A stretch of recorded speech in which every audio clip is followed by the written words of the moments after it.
Shabbat shalom, everybody. How we doing?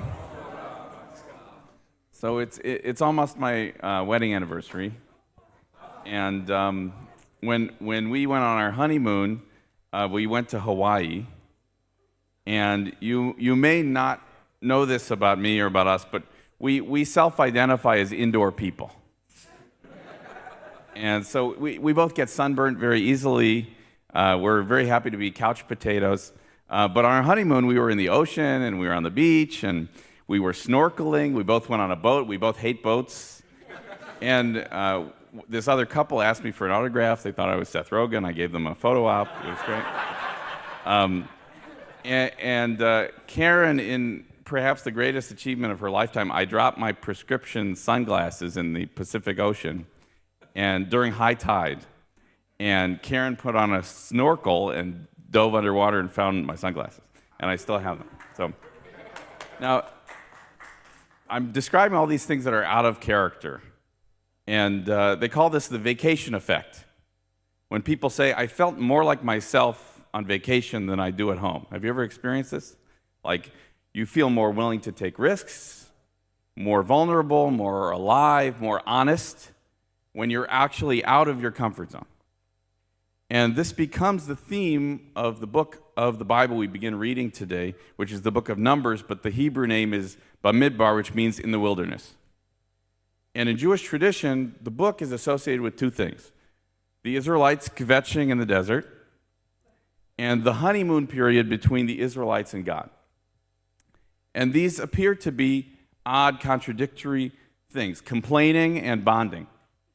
But in truth, it's confirmed by psychology. First of all, since the Bible was written, we've understood the following. Have you taken an IQ test with analogies? This is to this, as this is to this. Breathing is to the Jewish body, as kvetching is to the Jewish soul, right? That's number one. Number two, when you're out of your normal routine, you give yourself more permission to be yourself. And then you bond more deeply with the people around you. This is why people say, I met my best friends at camp. Or I met my best friends in college, or I met my spouse in one of these two places. Because this is proven by psychology. When you're at camp, or when you're on vacation, or when you're in a wilderness, you give yourself permission to speak up and be brave and be seen for who you are. And our tradition teaches that our religion took shape when we were furthest from our comfort zone. When we were wandering in a desert is when we developed a lasting relationship with God and established an identity as a people.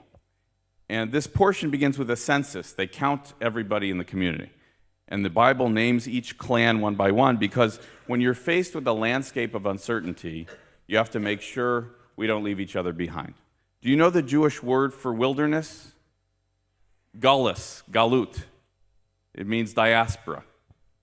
And I think this is why being Jewish has stood the test of time, because we established ourselves in diaspora, and we've been prepared to survive in diaspora ever since. We are a people that thrives in wilderness, because we learned the secret a long time ago. When you're out of a routine, you have the power to be more honest and more brave and more true to yourself. And that's how at every juncture of uncertainty and feeling lost in the world, we've made it our priority to count one another, to keep track of one another, and to make sure that we don't lose each other, because we know that it's in times of diaspora we need to make it even more clear who we are and what it means to be a Jew. Shabbat shalom.